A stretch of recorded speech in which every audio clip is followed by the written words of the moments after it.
Six बहुत ही easy chapter है, पर समझना तो बहुत ही आसान है। जिनको जितनी कॉन्ग्रुएंसी मुश्किल लगी थी ना, उतनी ही सिमिलैरिटी आसान लगी। ठीक है।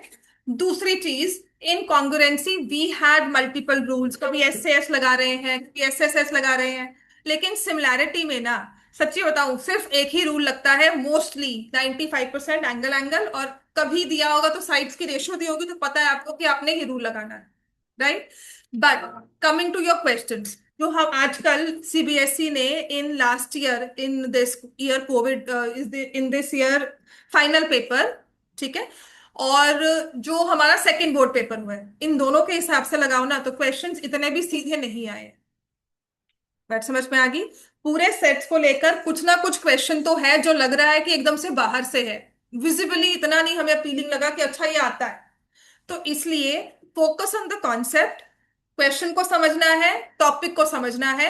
उसके बाद जितने भी क्वेश्चंस आएंगे हम स्टेप बाय स्टेप सॉल्व करते रहेंगे। और पिछले वाले बोर्ड पेपर में, विच वाज इन Feb 17 को हुआ था, 26 में, सबसे मुश्किल वाला क्वेश्चन, जो सच में कह रहे थे कि फ्रॉम जेई मेंस लिया हुआ है, वो भी मैं आपको करवाऊंगी कि वहां बैठकर कभी करना हो तो कैसे करेंगे। And be prepared, class ninth में ट्रायंगल्स की कॉन्ग्रुएंसी के जो क्वेश्चंस थोड़े बहुत हमने किए थे, वो भी सीबीएसई रिपीट कर देता है क्लास टेंथ में। आप उसको मना नहीं कर सकते कि क्यों डाल दिया, ये तो नाइन्थ में किया था।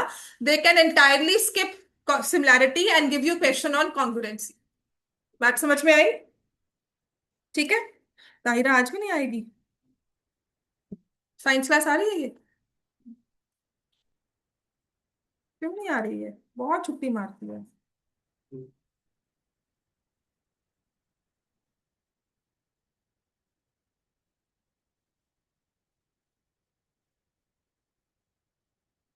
कहीं और जगह क्लास लगाती है क्या? मल्टीपल क्लासेस, है ना? हाँ यही होगा, और क्या है, यहाँ पर आ रही नहीं है।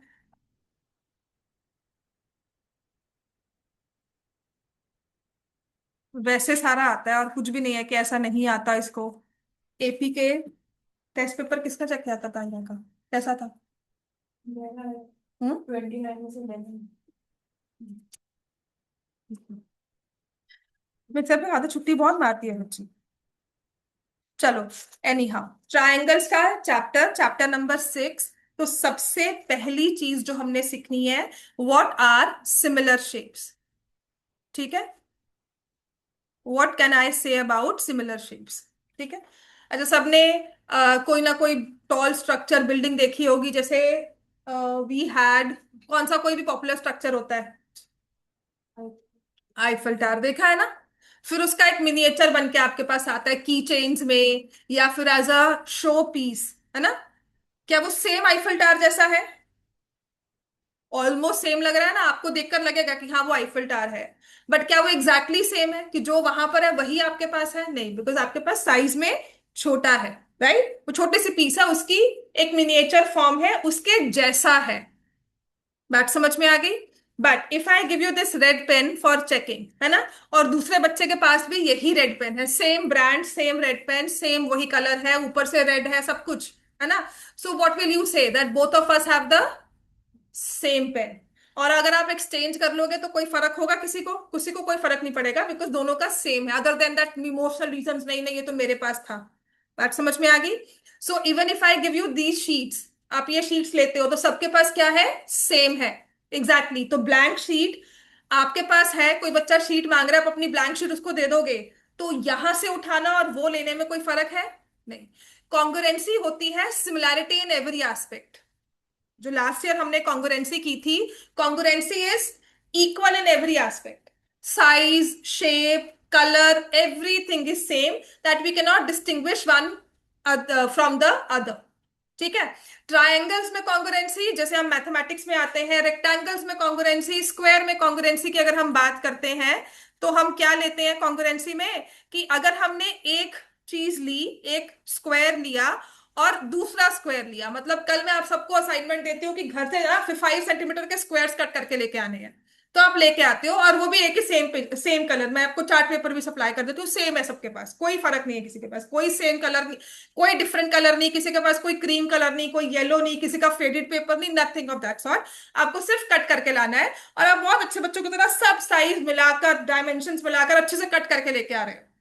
ठीक है ना। उसके बाद मैं क्या करती हूँ, I collect every square and make a stack of it. एक के ऊपर एक प्रॉपरली आएगा। ये भी छोड़ो, 500 के नोट्स होते हैं सबके पास, 100 के नोट्स होते हैं। आपने जब डिस्टिंग्विश करना है, आप 100 के सभी नोट्स को इकट्ठा करते हो, सेम तरह के, वही ब्लू कलर वाले हमारे नोट्स हैं, पुराना कोई नोट नहीं है आपके पास। जब आप उन्हें स्टैक करते हो तो वन ओवर द अदर होता है, बड़े अच्छे से प्रॉपर स्टैक होते हैं। कलर वाइज उनको जब आप you pull out and you randomly pick any note out of it, सब सेम लगेगा, other than the number on it. ऊपर से सब सेम है हमारे लिए। तो ऐसी चीजें, मतलब अब कॉन्ग्रुएंसी में हम क्या जाएंगे कि दोनों के साइजेस सेम है। ठीक है। और कॉन्ग्रुएंसी का मतलब है कि सब कुछ सेम है उनके बारे में। ठीक है ना, other than the printed number अगर छोड़ दे तो सब कुछ सेम है। They are called congruent figures. तो कॉन्ग्रुएंसी करने के लिए ना हमने ट्राइंगल्स के बारे में फिगर्स की थी कि दो ट्राइंगल्स को कॉन्ग्रुएंट करना है, बिकॉज एवरीथिंग अल्टीमेटली हम उसे ट्राइंगल्स में ब्रेक कर सकते हैं। कि अगर स्क्वायर की बात करें तो दो ट्राइंगल्स बन सकते हैं, रेक्टेंगल की बात करें उसमें भी ट्राइंगल्स बन सकते हैं। तो इस तरह से हमने कहा कि चलो, the basic we understand is about congruency of triangles, कि दो ट्राइंगल्स कॉन्ग्रुएंट कब होंगे। ठीक है। तो पहला रूल था एस एस एस, दूसरा रूल था एस ए एस, तीसरा रूल है ए एस ए, जिसको हमने कह दिया था any two angles in any one side. और फोर्थ रूल क्या था, आर एच एस। इसके अलावा कुछ और पढ़ा है हमने लास्ट ईयर। ठीक है। और अगर हमने कॉन्ग्रुएंट कहा ना, इसका मतलब यूनिक ट्राइंगल बनेगा। कल मैं आपको बोलती हूँ एक ट्राइंगल बनाकर लाओ, ठीक है, कि जिसमें ये साइड है 5 सेंटीमीटर और ये है 4 सेंटीमीटर, और ये जो एंगल है ना ये 30 डिग्रीज का है। 5 के और 4 के इंक्लूडेड वाला एंगल 30 का होगा। आप जैसे मर्जी इसको ड्रॉ करके लेकर आओ, और मुझे जैसे मर्जी हैंड ओवर कर दो। जैसे आप मुझे पेपर दे रहे हो, कोई मुझे इसे पोर्ट्रेट मूव में देता है, कोई मुझे लैंडस्केप मोड में देता है, बट अल्टीमेटली सबको मैं स्टैक करके इकट्ठा रख सकती हूँ। ठीक है। कॉरस्पॉन्डेंस के साथ रखती हूँ कि लेंथ के साथ लेंथ मैच की, ब्रेथ के साथ ब्रेथ मैच की। तो ऐसे ही मैं सभी ट्राइंगल्स को साइड के साथ साइड मैच करके स्टैक करके रख सकती हूँ। तो कॉन्ग्रुएंसी वाली जो चीजें होती है ना, कॉन्ग्रुएंट चीजें होती है, मतलब कि वो यूनिक है, वो एक ही बनेगी, कोई भी बनाकर लेकर आए। कल मैं बोल रही हूँ 4 सेंटीमीटर, 5 सेंटीमीटर और 6 सेंटीमीटर वाला ट्राइंगल बनाकर लेकर आओ, तो सबका मैच करेगा। ठीक है। ऐसा नहीं होगा कि मैंने कुछ और बना लिया, किसी ने कुछ और बना लिया, बिल्कुल ऐसा नहीं होगा कि वो नहीं मैच करे। बात समझ में आ गई। So all these congruent figures, congruency rules will give you unique figures. तभी हम कॉन्ग्रुएंसी में S A S, included angle लेते हैं। ठीक है। एएसए में इंक्लूडेड साइड लेते हैं, बट एएसए में बिकॉज अगर हमने दो एंगल सेम कर दिए, थर्ड भी सेम हो जाएगा, तो एनी साइड ऑल्सो अलाउड, कि कहीं कहीं ना कहीं वो दो एंगल्स में तो इंक्लूडेड हो ही जाएगा। ये दो एंगल्स थे, दो एंगल सेम है, ठीक है, ये साइड है, तो थर्ड एंगल भी सेम होगा, तो कहीं ना कहीं वो एएस से बन ही जाएगा। ठीक है ना। तो एक्सप्लिसिटली मैंने वो थर्ड एंगल लगाकर एएस से नहीं किया, मैंने काम कम किया, हमने कहा ये बन जाएगा एएस से, एएस भी अलाउड है, पर एस एस ए नहीं अलाउड है। Any two sides any one angle will not give me a unique triangle. वो ट्राइंगल्स मेरा कुछ और बन सकता है, आपका कुछ और बन सकता है। बात समझ में आ गई। एस एस ए क्यों कॉन्ग्रुएंसी रूल नहीं है, बिकॉज वो एक यूनिक ट्राइंगल नहीं देता। समझ में आ गई। कल कोई पूछे ना कि ऐसे ऐसे क्यों नहीं रूल है, क्योंकि जो मैं बनाऊंगी वो आपसे डिफरेंट हो सकता है as per my interpretation of that triangle. बात समझ में आ गई। RHS only works in right angle triangle. हम लेते हैं right angle, hypotenuse and any one side, चाहे वो बेस हो चाहे वो परपेंडिकुलर हो। तो दो चीजें उसमें कांस्टेंट है। अच्छा, मैंने आरएचएस में अ, जब बात की आरएचएस की ना, ये भी बेसिक्स है हमारे। जब मैंने आरएचएस की बात की तो देखो, एक तो राइट एंगल लिया, एक हाइपोटेन्यूज लिया, और एक साइड की बात की। तो basically I am taking two sides, है ना। तो यहां पर मैं दो साइड्स एक एंगल क्यों लगा रही हूं। मैंने कहा था कि अगर ऐसे ऐसे लोगे तो नहीं बनेगा यूनिक ट्रायंगल, तो यहां क्यों बन रहा है। कोई रीजन पूछे कि आरएचएस में तो दो साइड्स नहीं है, फिर वहां क्यों बन गया, क्यों बन गया, सोचो। क्या रीजन दोगे, कल कोई आपसे पूछता है कि मुझे बताओ, कोई कहता ना कि मैथ्स तो ऐसे बेकार की चीज है, कुछ भी कर देते हैं। ऐसे ऐसे तो कहा कि नहीं चलेगा, लेकिन आरएचएस चला दिया। ऐसा क्यों? क्योंकि 90 डिग्री, और क्योंकि ये है पाइथागोरस थ्योरम विच सेज कि अगर मेरे पास राइट एंगल ट्राइंगल में दो साइड्स हैं तो मैं एग्जैक्टली थर्ड साइड निकाल सकती हूँ। So if I have two sides, मान लो मेरे पास ये साइड है और ये हाइपोटेन्यूज है, तो मेरे पास इसकी मेजरमेंट भी एग्जिस्ट करती है, वो सबके लिए सेम हो। लेकिन if I take an acute angle triangle, ठीक है, जिसमें मेरे पास दो साइड्स हैं एक्स एंड वाई, और मैंने ये एंगल 40 डिग्री ले लिया, बात समझ में आ गई, ये एंगल 40 ले लिया, तो जो थर्ड साइड है ना उसकी मेजरमेंट्स डिफर कर सकती है, वो एक रेंज में लाई करती है। ये 1 भी हो सकती है, 2 भी हो सकती है, 3 भी हो सकती है, लेकिन इसमें एग्जैक्ट वही हो। 3 और 4 के साथ जो थर्ड साइड पाइथागोरस में आती है वो 5 ही होती है, वो 5.1 5.2 नहीं होती। लेकिन एक्यूट ट्रायंगल में 3 4 के साथ 6 7 8 6.1 7.1 सब आ सकती है। बात समझ में आ गई? ठीक है, क्योंकि RHS will give me the exact measurement for the third side. Right angle triangle, if I know two sides, will give me exact measurement for the third side. लेकिन बाकी एक्यूट एंगल में, ऑब्ट्यूज एंगल में exact measurements नहीं आते। समझ में आ गई बात ये?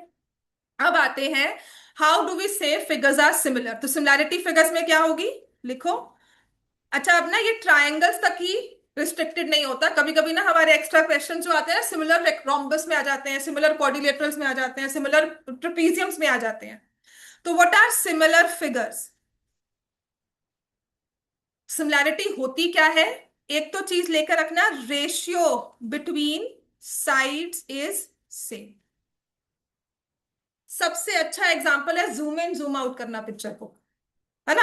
आप अब किसी तरह अपनी सेल्फी या कुछ भी पिक्चर्स अपनी खिंचवाते हो, और यू से कि चलो जूम इन करके, I want to see my my dress, I want to see my face. तो जब आपने अपने फेस के एक्सप्रेशंस को जूम किया, तो ये तो नहीं नाक बड़ा हुआ बाकी आंखें छोटी रह गई। होता है कभी ऐसा? चलो वो भी छोड़ा, आपका फेस बड़ा हुआ और पीछे की पिक्चर बड़ी नहीं हुई।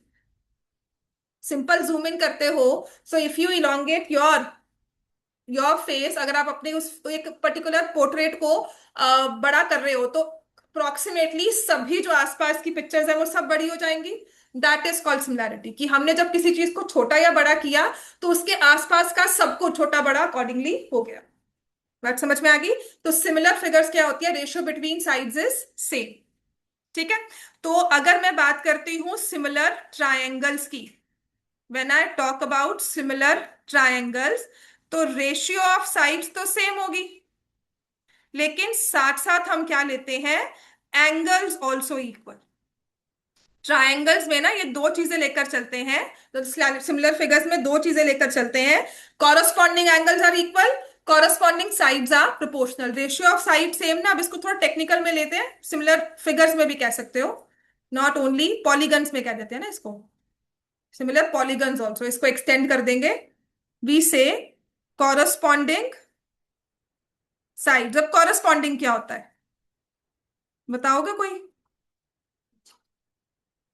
Corresponding sides are proportional, corresponding angles are equal.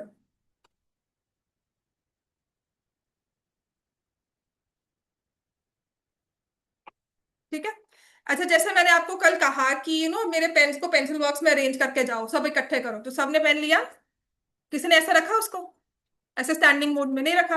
लेकिन एक पेन स्टैंड होगा तो आप स्टैंडिंग मोड में रखोगे, will you try to fit in? उसको करोगे ऐसे। कॉरस्पॉन्डिंग मतलब वी सी कौन सी साइड किसके साथ मैच करेगी, लेंथ क्या है, ब्रेड्थ क्या है। आपने इसको स्लीपिंग पोजिशन में रखा इस पेन को, because you knew that the length is more, तो आपने इसको इस तरह से प्लेस किया। यहीं पर अगर एक मेरे पास पेन स्टैंड होता तो हम उसको स्टैंडिंग पोजिशन में रख के वहां पे ऐसे रख के जाते। कॉरस्पॉन्डिंग होती है कि जो लेंथ है वो अकॉर्डिंगली उसके साथ कौन सी साइड मैच कर रही है। ठीक है, फॉर एग्जाम्पल मेरे पास ये रेक्टेंगल है और ये रेक्टेंगल है, अगर मुझे इसको उठाकर प्लेस करना है, so I will try to match these two sides. बात समझ में आ गई? तो मेरे लिए ये लेंथ थी तो इसको लेंथ के साथ मैच कर रही हूँ, ये विड्थ है तो इसको विड्थ के साथ मैच कर रही हूँ। बात समझ में आ गई? सबसे अच्छा एग्जाम्पल था जब आप किसी भी जगह पे अपना लगेज स्टफ करते हो, ट्रेन की सीट्स के नीचे या फिर कार्स में डिक्की में लगेज रखते हो, तो कोशिश करते हो कि उस तरह से प्लेस करें कि लगेज प्रॉपरली तीन चार हमारे स्टैक हो जाए, है ना। तो आप कॉरस्पॉन्ड ट्रेस करते हो कि लेंथ को अकॉर्डिंगली लेंथ में रखे, आप बड़ा सूटकेस हो, अब साइज इतना हो, तो आप क्या लेंथ के अकॉर्डिंगली उसे एडजस्ट करते रहोगे? You will try to shift it according to breadth and see, कि वहां से एडजस्टमेंट्स होती हैं कि नहीं होती हैं। बात समझ में आ गई? जब हम कॉरस्पॉन्डिंग साइड्स को मैच करते हैं according to the space, clear हो गया? तो वो होती है कॉरस्पॉन्डिंग साइड्स और वही होंगे कॉरस्पॉन्डिंग एंगल्स। इसमें अगर नहीं क्लियर है तो कुछ इस तरह से उसको देख सकते हो, that if I take a parallelogram like this,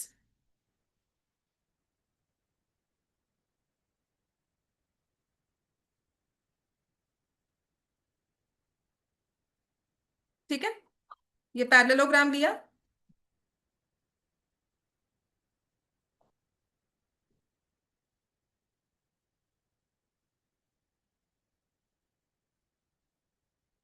इसमें नहीं होता, दूसरे वाले में होता है। चलो, if I take a parallelogram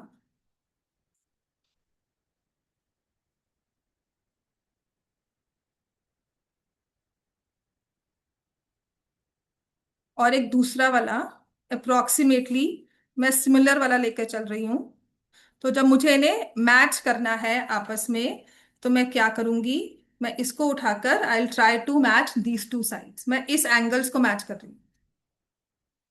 बात समझ में आई? मैं ये नहीं कह रही हूं कि ये जो चीज है जाकर यहां एडजस्ट करे, यू नो। अब इसमें मैं मूवमेंट नहीं कर सकती हूँ कि मैं इसको रोटेट करके कहूँ कि नहीं ये वाली साइड मैच करे, ये एंगल मैच करे, ये एग्जैक्ट मैच है इसका। बात समझ में आ गई?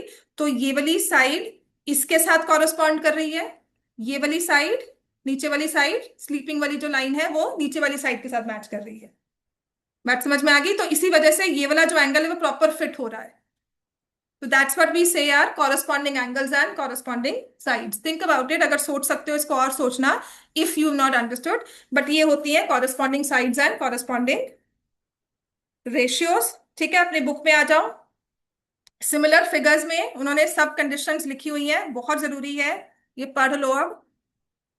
कैन यू से माउंट एवरेस्ट और थिंग ऑफ जो मून की उन्होंने कैसी डिस्टेंस निकाले हैं, माउंट एवरेस्ट की हाइट कैसे निकाली है, सिमिलैरिटी के थ्रू ही, कि वहां से ऐसा अगर हम सिमुलेट करते हैं चीजों को, so how will we find out?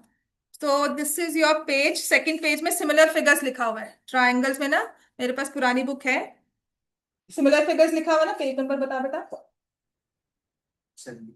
Page 72, 74 पे सिमिलर फिगर्स लिखा है ना। In class 9 you had seen all circles with same radii are congruent.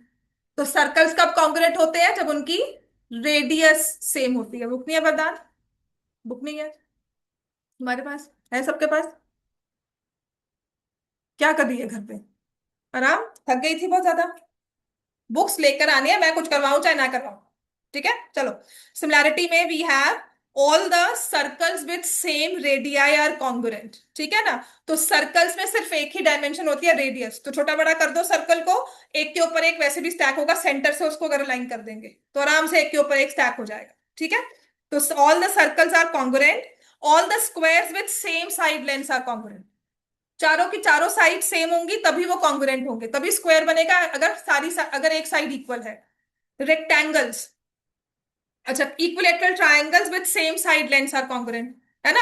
तो हमारे पास है square, then we have equilateral triangle and we have circles. Square में अगर साइड इक्वल है, दो स्क्वायर्स की साइड्स इक्वल है तो कॉन्ग्रुएंट हो जाएगा। इक्विलेटरल ट्रायंगल में भी साइड इक्वल है तो कॉन्ग्रुएंट है। रेडियस में अगर सर्कल में अगर रेडियस इक्वल है तब भी वो कॉन्ग्रुएंसी में है। बात समझ में आ गई? अब उसने कहा है that we take two and more circles, छोटा बड़ा कर दे, तो दो circles, two circles, two squares and two equilateral triangles are always similar.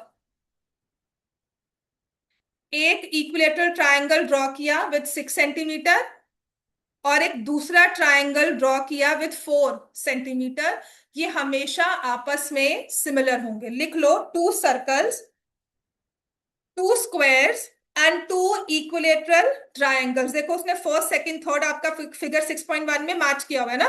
To circles, two squares and two equilateral triangles are always congruent और ऑलवेज सिमिलर। ठीक है,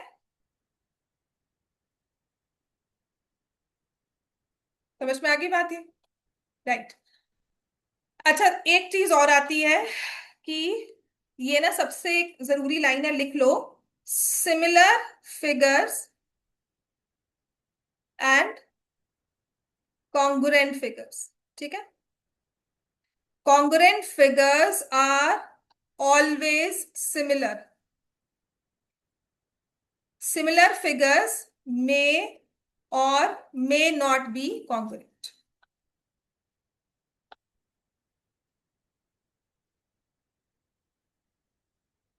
तो कल कहे कि दो चीजें सिमिलर है, तो क्या वो कॉन्ग्रुएंट भी है? तो आपको जरूरी नहीं है, नॉट ऑलवेज। ठीक है? नो। लेकिन अगर कॉन्ग्रुएंट फिगर्स हैं तो क्या वो सिमिलर होंगी? Yes, always.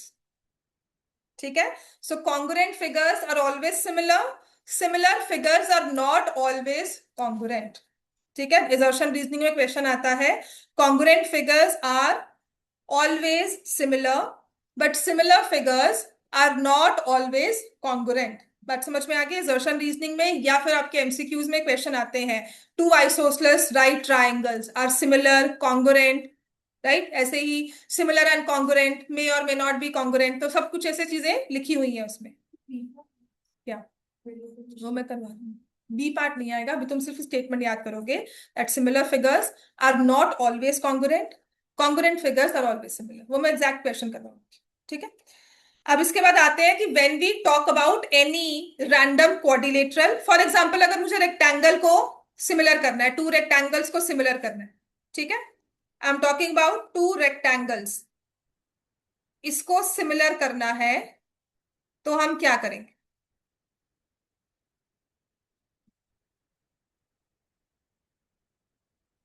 ठीक है? तो अगर मैंने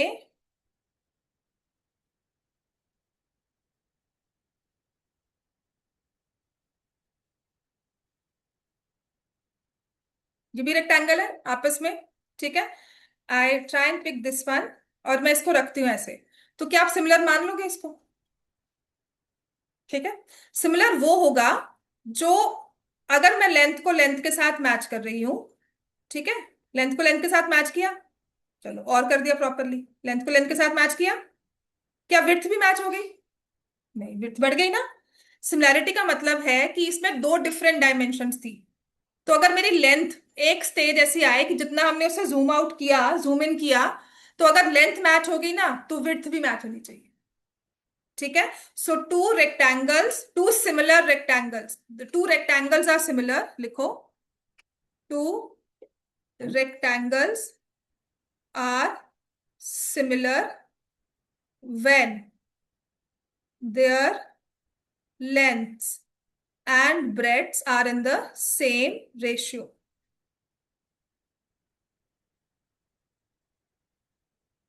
हमने लेंथ को हाफ किया ना, तो ब्रेड्थ को भी हाफ करना होगा, तब हम सिमिलर मानेंगे। ठीक है? एक रेक्टेंगल है 6 सेंटीमीटर, 4 सेंटीमीटर, और दूसरा है 3 सेंटीमीटर, लेट मी से 1 सेंटीमीटर, तो आप कहोगे सिमिलर है? नहीं, क्योंकि एक साइड पर उसको जूम आउट करके, बड़ा करके, इलोंगेट करके दूसरे के साथ फिट नहीं होगा। अगर आप लेंथ को 6 बना दोगे, ठीक है ना, तो आपकी विड्थ जो है वो 4 नहीं बन जाएगी। तो कहीं भी आकर ये कोइंसाइड नहीं कर रहे हैं। बात समझ में आ गई? तो सिमिलर नहीं है। बात समझ में आ गई है? तो हमें लेंथ एंड ब्रेथ दोनों एग्जैक्ट रेशियो में चाहिए, बिकॉज रेक्टेंगल है तो ऑल एंगल्स तो इक्वल होंगे। ऐसे ही पैरेललोग्राम्स में will take all angles equal and then sides भी प्रोपोर्शनल चाहिए। ठीक है? ट्रोपीजियम्स में भी हमें यही करना होगा कि दो एंगल्स, जो चार एंगल्स होते हैं वो इक्वल हो, और साइड्स भी प्रोपोर्शनल। बात समझ में आ गई? क्योंकि अब हमारे पास ट्रायंगल्स हैं, सो नाउ वील से व्हाट अबाउट सिमिलर ट्रायंगल्स। ठीक है? तो वही वही चीज same, all angles equal, sides proportional. एक साइड हाफ की तो सभी साइड्स हाफ हो जाए, एक साइड 1.5 से मल्टीप्लाई की तो सभी साइड 1.5 से मल्टीप्लाई हो जाए। ठीक है? सिमिलैरिटी क्लियर हो गई? तो आपकी एक्सरसाइज 6.1 पर आ जाओ। अगर इससे बात देखते हो ना, मुझे बुक देगा। अच्छा, यहाँ पर ना आपकी, सॉरी, बुक में ना, एक देखते हैं लिखा हुआ है कि नहीं। हम्म पेज नंबर 76 पर आ जाओ। ठीक है? पेज 75 पे लास्ट लाइन है, two polygons of the same number of sides are similar. Obviously मैं दो ट्राइंगल्स को सिमिलर कर रही हूँ, मैं ट्राइंगल को रेक्टेंगल के साथ सिमिलर नहीं कर रही हूँ, है ना. If corresponding angles are equal and corresponding sides are in the same ratio और प्रोपोर्शन. इसको भी दिखा दे, पेज 75. दोनों देख लो. लास्ट लाइन जो है, मैंने यही सेम करवाई है ना लाइन, इसको पढ़ लेना, this is important to understand. इसके बाद देखो नेक्स्ट पेज में ना इसने लिखा है same ratio of the corresponding sides is the scale factor और द रिप्रेजेंटेटिव फ्रैक्शन. ये स्केल फैक्टर याद कर लो, कभी ना कोई एनसीईआरटी का सीबीएसई का कोई बॉम्ब गिर सकता है स्केल फैक्टर को लेकर. ठीक है ना. तो जो हम रेशियो लेते हैं ना वो स्केल फैक्टर है, जैसे आपके मैप में होता है, लिखा होता है ना साइड पे scale factor 1 centimetre equals to these many square units, square kilometres. ठीक है, तो वो स्क्वायर स्केल फैक्टर है. किसी से बुक लेके साथ में पढ़ लो. You must have heard world maps, global maps, blue prints for the constructions. Book कहाँ है तुम्हारी, पढ़ो उसमें, मैं उसी से पढ़ रही हूँ. पेज 70 से यार देख रहे हो, पता नहीं यहाँ पर क्या टेक्स्ट लिखा हुआ है. देन एक्टिविटी 1 में ये ना हमारे पास कभी एक केस स्टडी बनकर आया था. ठीक है, तो इसके बारे में बाद में बात करेंगे. और ऐसा ही क्वेश्चन लास्ट ईयर हमारा 1 मार्क का उसमें आ चुका है सीबीएसई के बोर्ड में. So you can easily see quadrilaterals A B C D P Q R S are similar. Sides देखो, एंगल्स 85 है, 105 है, 100 है, 70 है. तो आपकी अलाइनमेंट जो है ना, 70 वाले एंगल को 70 के साथ प्लेस करोगे ना, फिट कर दोगे, कॉर्नर से कॉर्नर मिला दोगे, तो सारा का सारा पैरेललोग्राम आपको लगेगा, आपको कोऑर्डिनेटर लगेगा बिल्कुल फिट हो गया. सभी साइड्स देखो, 4.8 है, 2.4 हो गई, 4.2 है तो 2.1 आ गई. देन आई हैव 3 सेंटीमीटर तो 1.5 होगी. देखो बुक में फिगर 6.5, 5 है तो 2.5 हो गई. बात समझ में आ गई. Every side has become half, every angle is same, that's why we say the two quadrilaterals are similar. Page number 77 आगे मत कर, बहुत चैप्टर है, चल. नहीं मत खोल, 77 पेज नंबर खोल, उसको देखो आगे क्या देख लेगा. ठीक है, अब यहां पर उसके बाद देखो उसने स्क्वायर आपको दिए हुए हैं दो, एक 3 है, एक 3.5 का है. 3 सेंटीमीटर का स्क्वायर है, 3.5 का है. Will you call these two similar, these two squares in two quadrilaterals, square and rectangle of corresponding angles are always equal, their corresponding sides are not in the same ratio. अच्छा, ये 3.5 है opposite sides और दो opposite sides 3 है, तो क्या इन्हें similar मानोगे? नहीं. ठीक है, बात समझ में आ गई. These two are not similar. ये एमसीक्यू बनकर आ जाएगा तुम्हारा, सच में कह रही हूं, वहां बैठकर सोचोगे यस सिमिलर, मार्क कर दोगे. सीरियसली कह रही हूँ, बोर्ड आजकल कुछ भी डाल देता पेपर में. ठीक है, so two quadrilaterals are not similar. इसके बाद आपके पास है एक्सरसाइज 6.1. पकड़ बेटा. ठीक है, तो दो कंडीशंस फुलफिल होनी बहुत जरूरी है. Angles equal, all angles equal and all sides proportional. देखो अब exercise 6.5, all circles are dash similar. All circles are similar. Congruent क्यों नहीं? बिकॉज हमें रेडियस नहीं पता होती है ना. तो जब रेडियस नहीं पता है तो ऑल सर्कल सिमिलर है, और सिमिलर होंगे तो कहीं ना कहीं वो कॉन्ग्रुएंट भी हो जाएंगे. ठीक है, all squares are similar, all dash triangles are similar, equilateral, isosceles नहीं कभी होते. ठीक है, two polygons of the same number of sides are similar if their corresponding angles are equal. Corresponding angles equal, corresponding sides are equal, proportional, proportional. Sides proportion में होंगी, ratio में होंगी, लेकिन एंगल्स सेम होंगे. ठीक है, to examples of similar and non similar figures, इसको अभी स्किप कर दो, वो प्रैक्टिकली कुछ भी सोच लेना. Eiffel tower and miniature, Taj Mahal and miniature, और you and your passport size photograph. ठीक है, और सिमिलर नॉन सिमिलर फिगर्स होंगी, Eiffel tower and Taj Mahal. Practically rectangle and square, rectangle and parallelogram, rectangle and triangle, उसमें सिमिलैरिटी में कुछ है ही नहीं. ठीक है, अब state whether the following quadrilaterals are similar और नॉट. लगता है सिमिलर है? हाँ बताओ, यस और no, are they similar? No. Why? Sides तो सारी प्रोपोर्शन में है, आधी आधी कर दी सारी sides, but angles are not equal. Reason यहाँ पे देना हो ना, वहां पे रीजन क्या लिखना चाहिए? क्या लिख कर आओगे मैम वो स्क्वायर बन रहा है, वो नहीं, आपने डायरेक्ट रीजन पे आना है, एंगल्स आर नॉट सेम। ठीक है, यहाँ पे 90 डिग्री का एंगल दिख रहा है सेकंड पार्ट में मुझे, लेकिन फर्स्ट पार्ट में 90 का एंगल नहीं मेंशन किया हुआ, सो दे आर नॉट सिमिलर। ठीक है। अब सिमिलैरिटी ऑफ ट्रायंगल से पहले हमारे जो इस पूरे ज्योमेट्री वाले चैप्टर में एक ही थ्योरम आती है, जिसे हम बोलते हैं बेसिक प्रोपोर्शनैलिटी थ्योरम, या जिसे बोलते हैं थेल्स थ्योरम। इसको तुम आज लगाओ, 10 दिन लगाओ, रट्टा मारना है, पेपर में श्योर शॉर्ट 3 मार्क्स का क्वेश्चन ये होगा ही होगा। This theorem will be a part of your examination. एक सेट में तो आएगी आएगी, 3 सेट्स आते हैं ना, 3 सेट्स में एक ज्योमेट्री का क्वेश्चन वो थ्योरम पर होगा ही होगा।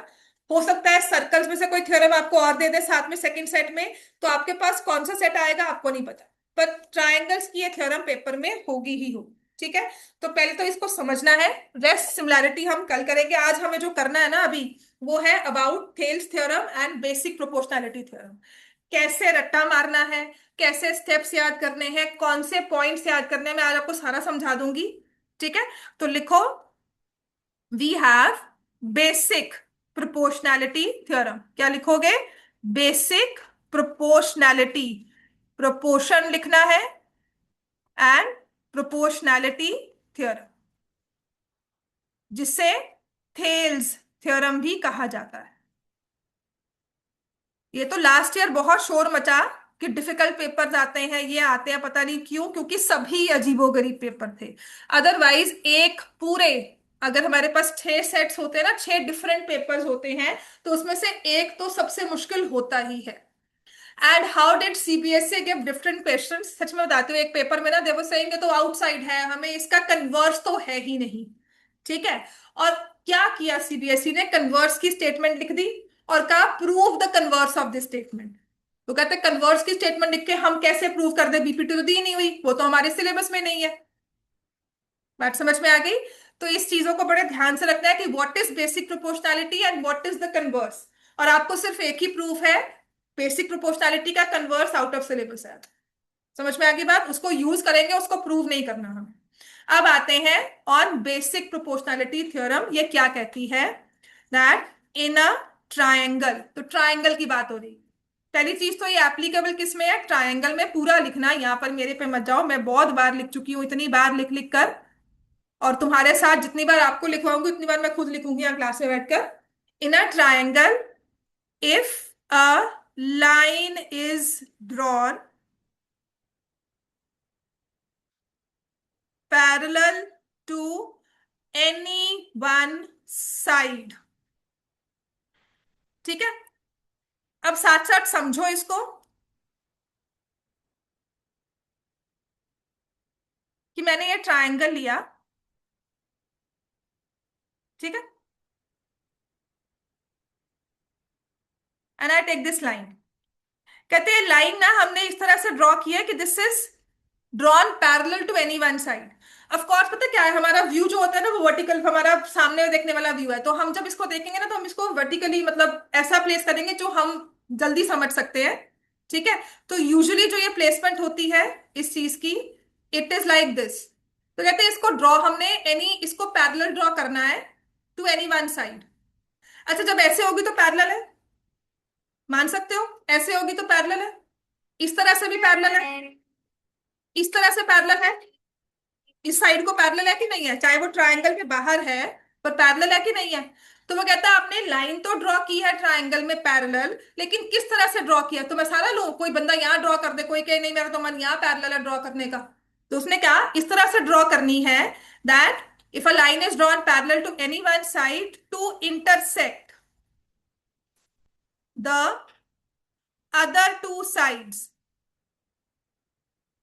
To intersect the other two sides. तो वो जो शरारती तत्व होते हैं ना, कि हमने तो बाहर ड्रॉ कर दी, हमारी मर्जी, मेरा ट्रायंगल, मेरी लाइन, मैं जहां मर्जी ड्रॉ करूं, वो चीज नहीं है। वो कहते हैं आपने इस तरह से ड्रॉ करनी है कि वो कहीं भी बाकी दो साइड्स को इंटरसेक्ट करे। ठीक है, so now why is important, because ना एक स्टेट आती है जहां पर ना हम एक प्रूफ लेते हैं ट्रायंगल्स में, जहां हम लाइन यहां ड्रॉ करते हैं। आपने वो नहीं लेना, हमारी बात का ना जो मतलब ही नहीं रहेगा कुछ फिर। समझ में आ गई बात? तो हमने जब ड्रॉ करना है to intersect the other two sides, ठीक है। देन तो क्या होता है, if a in a triangle, if a line is drawn parallel to any one side to intersect the other two sides, हाँ इसके साथ, in two distinct points, clear हो गया ना। इंटरसेक्ट तो कहते हैं यहां पर भी बना सकते हो, तो क्या आ जाएगा, intersect the other two sides in two distinct points। तो आप यहां पर भी वो लाइन नहीं ड्रॉ करोगे, आपको अंदर ही रखना होगा ट्रायंगल के कहीं ना कहीं। ठीक है। देन तब क्या होता है, इतना सब बनाने के बाद क्या होगा, क्या इसका रिजल्ट निकलेगा, then the other two sides are divided in the same ratio. Other two sides are divided in the same ratio. बात समझ में आ गई सबको। In a triangle if a line is drawn parallel to any one side to intersect the other two sides in two distinct points, then the other two sides are divided in the same ratio। ये होती है इस BPT की statement. तो sometimes the से state and prove. State का मतलब ये स्टेटमेंट लिखनी है। इस थ्योरम का शॉर्ट नेम है, निक नेम है बीपीटी, बेसिक प्रोपोर्शनैलिटी थ्योरम। लेकिन पूरी स्टेटमेंट क्या है, ये है। तो आपने इसको विदाउट पूरा सरनेम मिस्टर मिसेस लिखकर सब इसको प्रॉपरली लिखना है। This is the statement. So whenever the question से स्टेट, इसका एक नंबर है, तुम नहीं लिख के आते ना बाद में चिल्लाओगे नहीं कि नंबर काट लिए। समझ में आ गई बात। और इसके सेंस को चेंज नहीं करना है, मैं वर्ड बाय वर्ड रट्टा मारने को नहीं कहूंगी, पर सेंस को चेंज नहीं करना। ट्राइंगल में है, line drawn parallel to any one side to intersect the other two sides in distinct points, in two distinct points, then the other two sides are divided in the same ratio। अब इसका ये तो है इसकी statement. अब mathematics में इसका मतलब क्या है, या इसको हम मैथमेटिकली कैसे लिखेंगे in our language of maths. Triangle क्या है, ABC. Let me say line L is parallel to BC, और हमारे पास पॉइंट्स क्या है जहां पे इंटरसेक्ट किया, डी एंड ई। समझ में आ गई बात ये। तो ये हमारा गिवन हो गया। क्या है हमारे पास, triangle, line L is parallel to BC, और ये लाइन एल जो है, L intersects A B at point D and intersects AC at point E, है ना। इंटरसेक्शन पॉइंट लाइन का क्या है, AB के साथ D, AC के साथ E।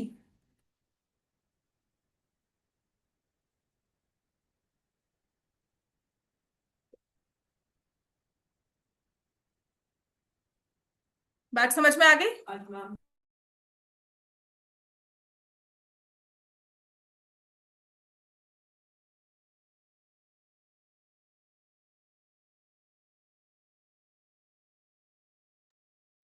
ठीक है। सो ये हमारे पास ट्राइंगल है, टू साइड्स है। अब क्या होगा, वो इन द सेम रेशियो का क्या मतलब है कि इस लाइन ने ना पूरी लाइन सेगमेंट एबी को दो हिस्सों में डिवाइड किया है, दो पार्ट्स कर दिए इसके। ऐसे ही एई और एसी, एसी भी दो हिस्सों में डिवाइड हो गई। तो इनकी आपस में रेशियो जो है ना बीडी, वो सेम है। So this is to proof. Statement given और टू प्रूफ समझ में आ गया। एडी रेशियो बीडी, एडी के साथ रेशियो ली बीडी। अब कॉरेस्पॉन्डिंग लेना है, अगर आपने एडी लिया है तो एई आएगा उसके साथ, एक वर्टेक्स कॉमन मैच करेगा। ठीक है। और वो जो कॉमन वर्टेक्स होगा वो सेम साइड पे आइदर न्यूमरेटर में हो आइदर डिनोमिनेटर में। This is one very important application, triangle में रैंडमली दिया होगा। समझ, रेशियो सेम, 1:2, 2:3। अब सेक्शन फॉर्मूला समझ में आया ना, इसके बाद क्यों दिया हुआ चैप्टर 7, चैप्टर 6 ट्राइंगल्स क्यों दिया हुआ है, क्योंकि सेक्शन फॉर्मूला यहीं से बना है। रेशियोज की बात हो रही थी ना सेक्शन फॉर्मूला में, वो यहीं से हो रही थी, क्योंकि ये चैप्टर कहते हैं पढ़कर गए हो, वहां पर उसका पूरा डेरिवेशन उसने सिखा दिया आपको कि आपको सिमिलैरिटी आती है। समझ में आ गई बात। तो रेशियोज की बात जो होती है वो यहीं से हुई। इतना क्लियर हो गया सबको। राइट। अब अगर मान लो, ये तो चलो ये कहने की बात है कि चलो मैंने ऐसा ट्राइंगल बनाया, if I draw this triangle, आप मुझे रेशियो बताओगे, ये बहुत जरूरी है अब। ठीक है। इस पर क्वेश्चंस भी होते हैं डिफरेंट, अगर ये चीज सीख जाओगे ना, डिफिकल्ट क्वेश्चंस को इंटरप्रेट करना आ जाएगा। मैंने लाइन ड्रॉ की, P is parallel to AC, यहां पर पॉइंट दिया P, यहां पर पॉइंट दिया Q। आप मुझे बताओगे रेशियो क्या बनेगी? लिखो सब, everyone write down the ratio. ये पॉइंट P है और ये पॉइंट Q है। हमें कॉरस्पॉन्डिंगली रेशियो लिखनी है। हम किस तरह से लिखेंगे? स्टैंडर्ड वे क्या है लिखने का, और अगर मैं कुछ और वे से लिख रही हूं तो क्या वो एक्सेप्टेबल है कि नहीं है? ठीक है। सबने लिख ली? आप लिखोगे line L is parallel to AC, line P is parallel to AC, so by basic proportionality theorem. वो तो प्रूव हम कर ही लेंगे। अब ये क्या कह रहा है, क्या करोगे? इसमें हमने पार्ट लिया, कोई भी एक पार्ट उठा लो, BP उठा लिया, उसकी उसी साइड का पार्ट क्या बचा? AP। अब दूसरी वाली साइड पर आ जाओ। अगर मैं CQ देख रही हूं और BQ देख रही हूं, दो पार्ट्स हैं BQ and CQ, so where will I adjust BQ? आप चेक करोगे कि जो आपने पहली रेशियो फॉर्म की है ना, जो बाकी दो पार्ट्स है ना दूसरी साइड के, उनमें से एक वर्टेक्स हमेशा कॉमन होगा। तो कॉमन वाला वर्टेक्स जहां पर दूसरा वाला बैठा हुआ ना कॉमन, वही बैठाओगे। अगर आपने कल AP अपॉन BP लिख दिया ना, तो BQ को प्लेस इन द डिनोमिनेटर। बात समझ में आई? Both the things are correct. ये भी सेम सही है, इसको भी यूज कर सकते हैं, इसको भी यूज कर सकते हैं। कॉरस्पॉन्डिंग लिख लोगे। आइडली लिखने का वे होगा कि हम वर्टेक्स से स्टार्ट करें। आइडली वे ये होता है, ये होता है कि अच्छा लगता है ये, है ना, कि वर्टेक्स से स्टार्ट हुए BP, BQ, then PA and QC। ठीक है। लेकिन कभी किसी क्वेश्चन में अप्लाई करते हुए, if you right AP in the numerator, right it down, लेकिन AP के सामने CQ आएगा, BQ नहीं लिखना। बात समझ में आ गई? तो ये समझ में आ गया हमें। ऐसे ही अगर मान लो मैं कुछ इस तरह से बना दूं,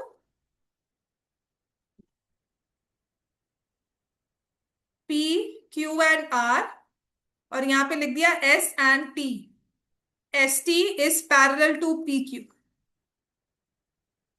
रेशियो ऑफ साइड्स क्या होगी? RS upon SP is same as RT upon T। बात समझ में आ गई? इसमें कोई गलती मत करना।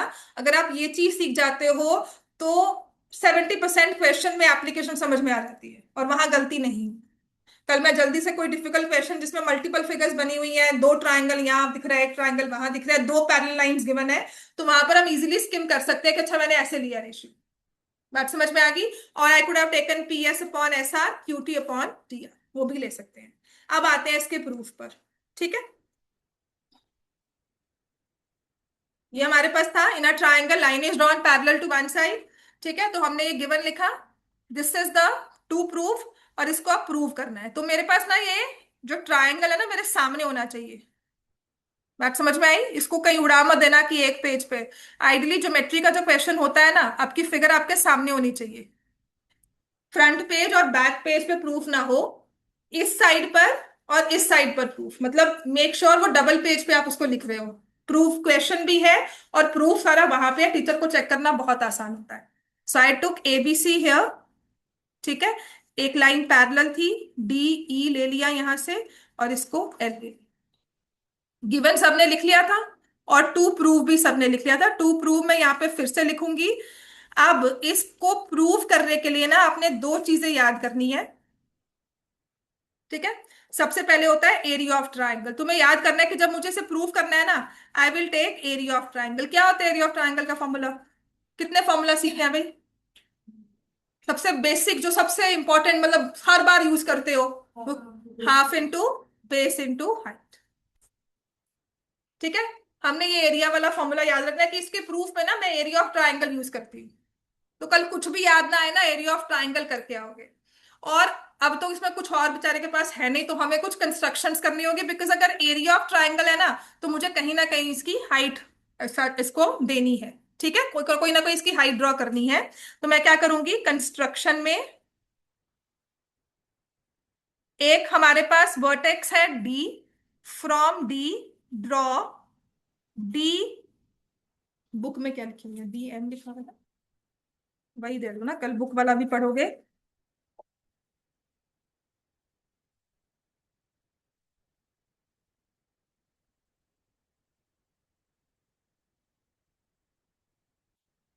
D M, from D draw D M.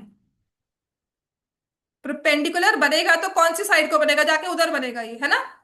और इसको ऐसे डॉटेड में बनाना है, यहाँ पे डीएम किसको परपेंडिकुलर होगा, किसको होगा देखो, एसी को। Draw DM perpendicular to AC. और ऐसे ही from E draw E N लिखना है हमने, ठीक है। ये इसलिए सेम लिखवा रही है कि कल अगर बुक से ये नहीं खोलने को मन करता, बुक भी ले रही हो तो आपके पास सेम लेटर्स हैं, मेरी वाली और बुक वाली आपको सेम ही लगेगी। मेरा वाला प्रूफ जो लिखवा रही हूँ ना, वो लेटर सेम लगेंगे, कोई अजीब सी चीज नहीं लगेगी।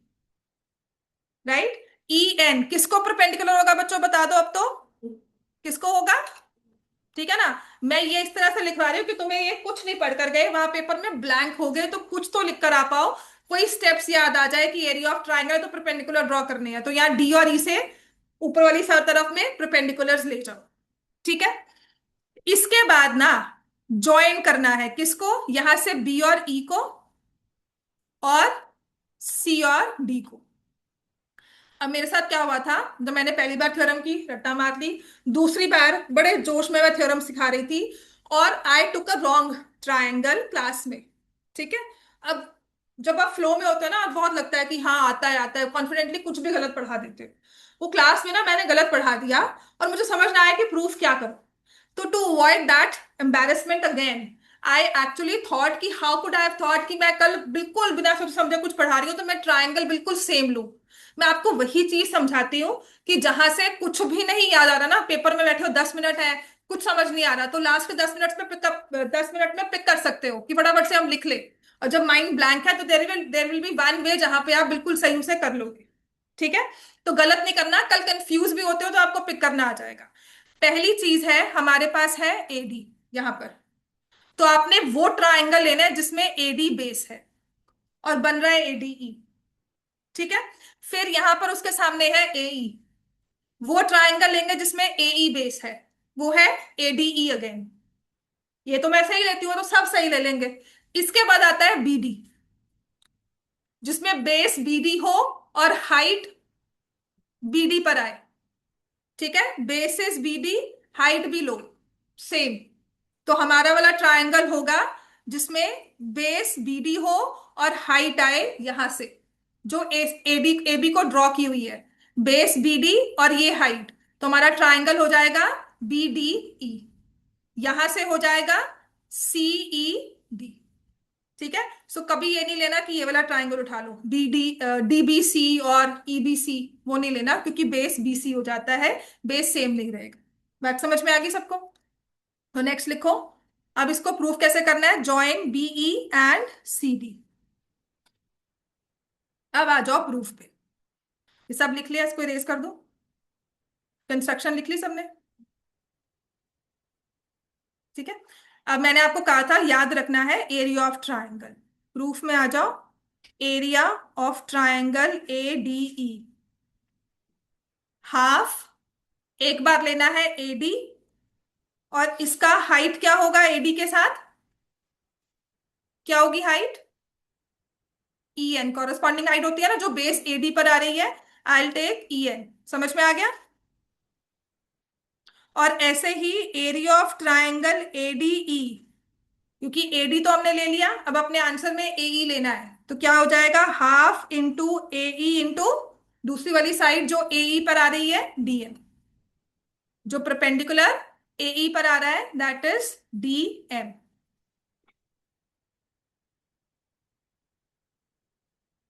दो तरह से ट्राइंगल एडीई का एरिया आपने निकाल लिया। ठीक है।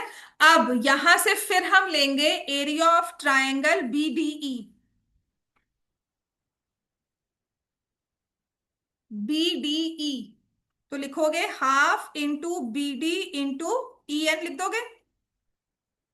ऐसे ही एरिया ऑफ ट्रायंगल, अब मैं क्या लिखूंगी, बीडी लिखा है तो सीईडी लिख दो, बीडी लिखा है ना, हाँ, तो CE D, so that is half into CE into D.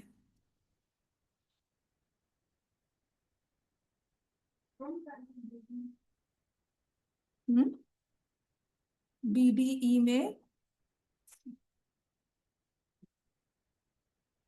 देखो ना, ई वर्टेक्स से ये ट्राइंगल बीडीई है, आपने बेस लिया है बीडी, तो बेस ईडी पर ऑल्टीट्यूड आना चाहिए, तो वो ऑपोजिट वर्टेक्स से इस पर आएगा और बीडी प्रोड्यूस्ड पर आ रहा है। बात समझ में आ गई? जब हमने ट्रायंगल लिया ये वाला, जिसमें ये था बी और ये था डी ई, तो जब मैं बेस बीडी ले रही हूं ना, तो कॉरस्पॉन्डिंग हाइट क्या होती है, जो ऑपोजिट वर्टेक्स से इस पर आ रही है।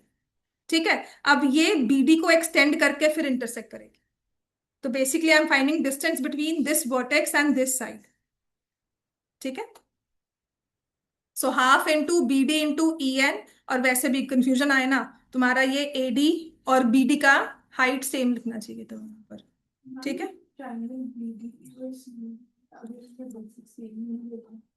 क्या बेसिस सेम लिए थे? हाँ, तो बेसिस तो सीई होना चाहिए ना, यहाँ से सीई उठाओगे, मैंने डी बेस नहीं कहा, बेस सीई कहा। ठीक है, और इसका ऑल्टीट्यूड डीएम होगा। आप समझ में आ गई, चार तरह से तुमने ये एरिया ऑफ ट्रायंगल बना लिए। अब क्या करना है, तुम्हें रेशो चाहिए ना एडी बाय बीडी, ये रेशो चाहिए एडी बाय बीडी, यहाँ ये एडी बाय एडी है और यहाँ ये बीडी है, इन दोनों को डिवाइड कर दो।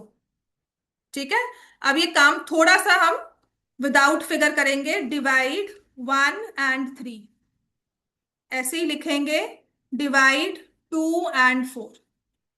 ठीक है, तो आ जाएगा, उसकी लेफ्ट हैंड साइड डिवाइड हुई, ADE divided by area of triangle BDE is equal to half into AD into E N upon half into BD into E N. ठीक है, 2 और 4 को किया तो triangle A D E divided by area of triangle CED. ठीक है ना, तो हाफ, अगर इतना भी करके आओगे ना तो कुछ नंबर मिल जाएंगे, जिनको है ना कि बेसिक प्रोपोर्शनैलिटी थ्योरम याद नहीं होती क्या लिखें, अगर थोड़ा सा लॉजिकली सोचकर लिख कर आओगे ना, तो 3 नंबर में से कम 1 या 1.5 नंबर तो मिल जाएगा। आज कुछ कट हो रहा है इसमें, जो फ्रैक्शंस बनाई, हाफ हाफ कट हो गया, ई एन कट हो गया, यहां से हाफ एंड हाफ कट हो गया, डीएम कट हो गया। ठीक है, अब इसको और अच्छे रिफाइंड वे में मैंने लिखा, तो मैं क्या लिख रही हूं कि area of triangle A D E and area of triangle B D E, क्या बच कर आया यहाँ पर, राइट हैंड साइड में क्या है हमारे पास, 2 numbers, A D upon B D, और यहां पर area of triangle A D E upon area of triangle CE D, क्या बच कर आया बच्चों यहाँ पर, ए ई अपॉन सी। तुम्हें यही चाहिए था अपने प्रूफ में, तुम रेशो तो कहीं ना कहीं से लेकर आ गए। ठीक है, 4 लिया था ना, इसको 5 लिख लो, इसको 6 लिख लो, पहले 4 ले चुके हैं, इसको 5 लो, इसको 6 लिखो। अब जो चीज मैं लिखवाऊंगी ना, वो आपने क्लास 9th में नहीं पढ़ी हुई है, आपके लिए सिलेबस वो डिलीटेड था, तो आपने रट्टा मारना है उसको। I will just right it down right now, कल उसको और समझेंगे दोबारा से। ठीक है, टेस्ट ऑन मंडे, राइट, इसका नहीं, वो सिर्फ थ्योरम दूंगी मंडे के टेस्ट में, इसको लिखना है, प्लस चैप्टर 7 सेक्शन फॉर्मूला भी ले लेना। ठीक है, चलो, Monday test, chapter 7 section formula, distance formula and this theorem. चलो लिखो भाई, लिखवा रही हूं, बंद करने को निकाल मैंने, लिखो, triangles on the same base, लिख ले बेटा, आज का कंसंट्रेट कर, कल की कल सोचना। ठीक है, कल तो नहीं है ना, मंडे को है, चलो। हम्म, तो सेक्शन फॉर्मूला तो कर ही लोगे उसमें, सेक्शन फॉर्मूला तो है ही है ना, कोऑर्डिनेट उसकी नहीं है, कौन सी चैप्टर्स है? फिर जब पता ही नहीं तो फिर क्या टेस्ट है वो। Triangles on the same base and between मैं चाहती हूं आपने प्रॉपर लिख लो इस चीज को ताकि कल फिर डिस्कस कर ले। Same parallel lines have equal areas. ये चीज ना आपने एज अ थ्योरम नहीं पढ़ी। जिन ट्राइंगल्स में सेम बेस हो, सेम बेस पे ड्रॉ किए हो और सेम पैरेलल लाइंस के बीच में हो, ठीक है ना, तो कहते हैं उनकी हाइट भी सेम होगी इसलिए उनके एरियाज भी इक्वल होंगे। तो आप लिखोगे are the triangle BDE and triangle CED have same base DE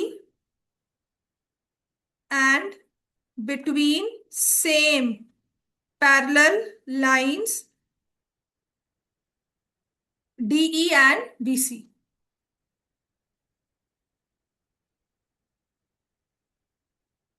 Therefore, area of triangle BDE is equal to area of triangle CED. 5 6 7 लिखा था, ठीक है। पहले चार तो हमने बनाई स्टेटमेंट्स, फिर उसके बाद 5 एंड 6 और अब ये 7th। अब देखो क्या किया, तुम्हारी इस फ्रैक्शन में न्यूमरेटर सेम है, तुमने डिनोमिनेटर्स भी इस रूल के हिसाब से सेम कर दिए, ठीक है। तो बस कुछ नहीं और करना है एक्सप्लेन, यहां पर बस लिख दोगे फ्रॉम 5 6 एंड 7 AD अपॉन BD is same as AE upon CE, hence proved. बस इतना सा काम करना है। तो दो ही चीजें याद करनी है, एक तो एरिया ऑफ ट्राइंगल और फिर ये वाली चीज triangles on the same base.